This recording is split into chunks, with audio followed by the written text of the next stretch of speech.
Hello everyone, BR Newman here with this month's Astrology Tarot forecast, consisting of this month's most relevant astrological transits, as well as a 3-card tarot spread drawn specifically for your astrological zodiac sign. If you're watching this on YouTube, follow this up with a trip to my website, IamHelios.com, through the link below. If you want to gain clarity and confidence regarding a decision, a relationship, parenting techniques, travel, business, self-discovery, anything, I offer all kinds of readings, tarot and astrology. And if you're at all interested in learning how to do this stuff, I have an epic course enrolling now that you're going to want to know about.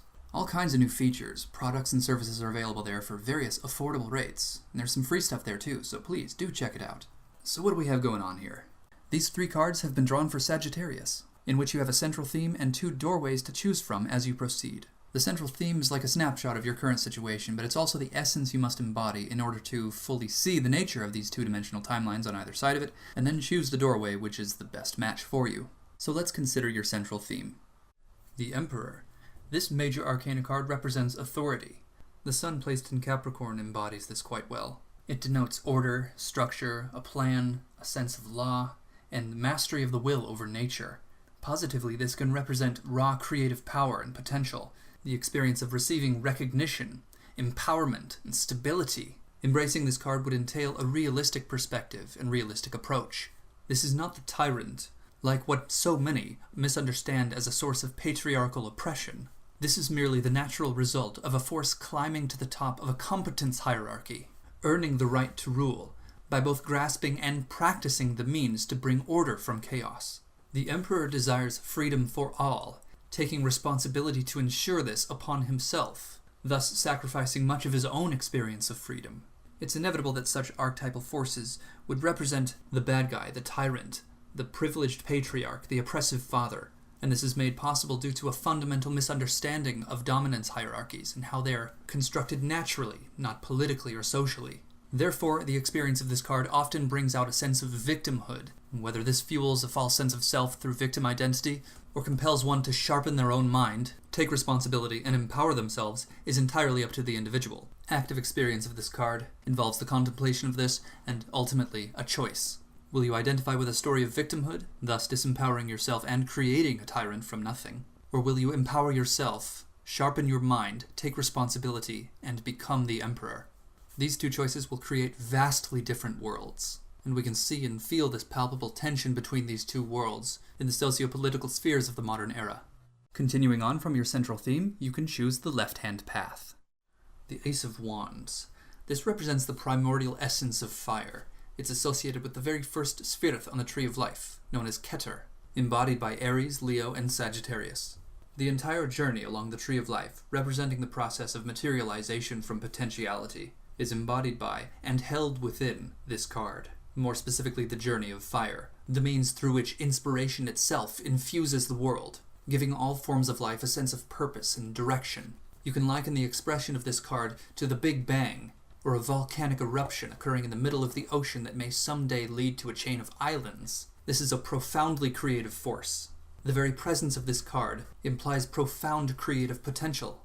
Embracing this card will likely involve decisive action, broadening the spectrum of experience, expanding the spirit, extending the self into the world, and doing so without judgment, without hesitation, but with great conviction and faith in the whole process. Continuing on from your central theme, you can choose the right-hand path. The Universe is the last major arcana card, and combines the essence of expansive spiritual Neptune and the transmutative death and rebirth process embodied by Pluto. On the Tree of Life, this is the straight shot between Yesod and Malkuth, the last 2 spheres, 9 and 10. Number 9, Yesod, is the engine room of creation, where everything is built, and 10 is the plane upon which all of that potential manifests. So even though the Universe is number 22, the final card of the major arcana deck, its affiliation with the whole death and rebirth process alludes to the cyclical nature of reality, and suggests that death is perhaps the fundamental creative force behind life itself. When this card surfaces, something has found its natural conclusion. It can also indicate that harmony has been or is being achieved between spirit and body.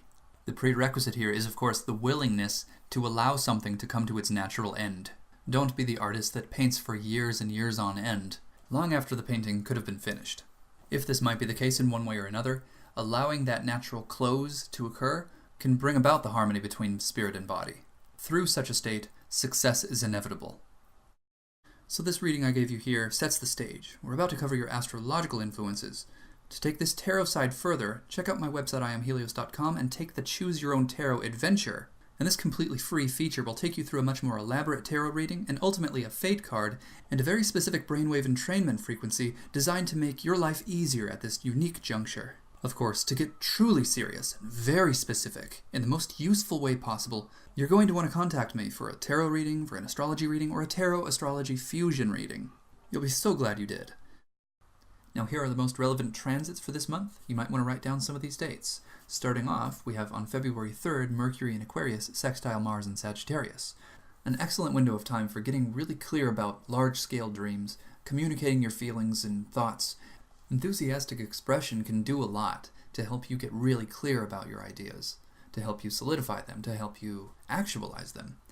On the 3rd of February, you have Venus in Aquarius square Jupiter in Scorpio, and this can at times be problematic because it can bring challenges regarding money, love, and communication, and considering that juxtaposed with the Mercury in Aquarius sextile Mars in Sagittarius, this could cause confusion. This can bring a slight bump in the road, a temporary confusion or obstacle that compels you to increase your effort, to strengthen something, to get a little more clear and more certain so you can burst through the obstacle, training yourself to have an easier time with similar obstacles in the future, so it's not without purpose. And then on February 6th, there's a transit that could be rather pleasant, Venus in Aquarius sextile Uranus in Aries. You might find that you have a little more social grace and a little better luck when it comes to your love life and your finances. Artistic expression could come quite easily at this time. This is a wonderful time for launching something new, a new idea, a new business idea, or making romantic suggestions to your partner or to someone new. On the 10th, you'll have the Sun in Aquarius square Jupiter in Scorpio. So this is where exaggeration can happen. You might overestimate yourself, so just be cautious. Stay humble, stay realistic, make sure you have all of your details in order before you take action. Just be cautious. In Jupiter in Scorpio, you might find yourself to be a little loopier than usual on that day. You might find yourself staring off into the distance, unable to fix your attention on what you need to fix your attention on. Don't worry, though, about this fleeting transit. If you have to focus your mind and you have to concentrate on that day, this is also a wonderful day for collaboration, so don't be afraid to ask for help. With the Sun in Aquarius, sextile Uranus in Aries, all forms of collaboration are really positively aspected, so you might consider bringing someone else in to help you get the job done, whatever that job happens to be. On February 15th, you'll have the new moon in Aquarius. Now this is a big deal. This is when creative solutions might come into your mind. It's like getting upgraded. This is the Epiphany Day. You might find that such realizations and blasts of clarity can come to you through communication, through collaboration, so this has been a repeating theme thus far this month. On February 17th, you'll have the Sun in Aquarius conjunct Mercury in Aquarius, so this is when your mind expands, your intellectual capacity increases, and your focus definitely by now will have returned to normal, but you might find yourself, kind of boosted beyond your usual capacity. And then on the 21st, you'll have Venus in Pisces conjunct Neptune in Pisces. Again, referring back to collaboration being enhanced this month, this carries with it implications that collaborative creative efforts could blossom into something more, whether this means something romantic or that the project, whatever it is that you're working on together, goes further than you would expect it to go, turning into something more beautiful than you anticipated. On the 25th, you'll have Venus in Pisces square Mars in Sagittarius. You might feel a little lonely, a little neglected, and with Mercury conjunct Neptune in Pisces, you might also feel a little confused. Perhaps confused as to why you feel this way. You might feel this way even in the midst of a loving, supportive community. And that's how you'll know this is merely the fleeting effect of an astrological transit, and there's some purpose to it. You can actually use this feeling as a means of tapping into some trauma sources in your own life, and maybe resolving them, moving through the energy that you feel. You can separate the feeling from the subject, and then ask yourself, where is this feeling affecting my experience? Feel it in your body. And go as far as asking yourself, when did I last feel this? Are feelings like this markers along some pattern I might need to look closer at? Now, of course, in addition to these tarot astrology horoscopes, I have also provided a set of entrainment frequencies, binaural beats, isochronic tones, and subliminal audios that will assist you with all of these challenging aspects. So listening to that regularly will help you address these transits appropriately, both the opportunities and the challenges. And you can find those on my YouTube channel or at IamHelios.com through the link below if you're watching this on YouTube. Also on the 25th, you'll have the Sun in Pisces sextile Saturn in Capricorn. So, despite all of the challenging aspects going on, this will be a day of things getting a little more refined, rough edges getting smoothed out. Through this beneficial materialization of abstract ideas, circumstances and subjects you may have been struggling with get brought into focus, perhaps presenting themselves as something a little more workable, for which you can develop and implement practical, tangible solutions. There might be a very productive day, on the 27th, with Venus in Pisces sextile Pluto in Capricorn. This makes for intuitively guided creativity, derived from practical considerations, meaning that your intuition will guide you in the direction of developing systems that actually work to materialize your vision, rather than doing what it sometimes does, guides your awareness and your attention towards some figment of your imagination, some castle in the sky that'll never find its way into the material realm. So this has the potential to be one of those cases where it just happens differently. And I certainly recommend taking advantage of this date because on the 28th, the following day, you have Mercury in Pisces square Mars in Sagittarius. So this is where misunderstandings can take place, and you might find that your communication is stifled. Ideas that you would like to express just don't come out right. So if you are at all, by this time, in any way, undergoing some process of collaboration, which seems to be a theme this month, make sure that you're communicating your ideas very clearly before the 28th. Make sure that whatever it is that is your part of the project is conveyed properly, so that everyone knows what you're doing. Because when it comes to the 28th, Mercury in Pisces square Mars in Sagittarius, if you attempt to convey what you should have conveyed before, you could find that people simply don't understand you, or you just have a really hard time conveying simple ideas. They may eventually understand, but you'll have to work harder to get there. Fortunately, the solution is written into this day, because also, on the 28th, you'll have Mercury in Pisces sextile Pluto in Capricorn, so this is when compassionate communication can go a long way.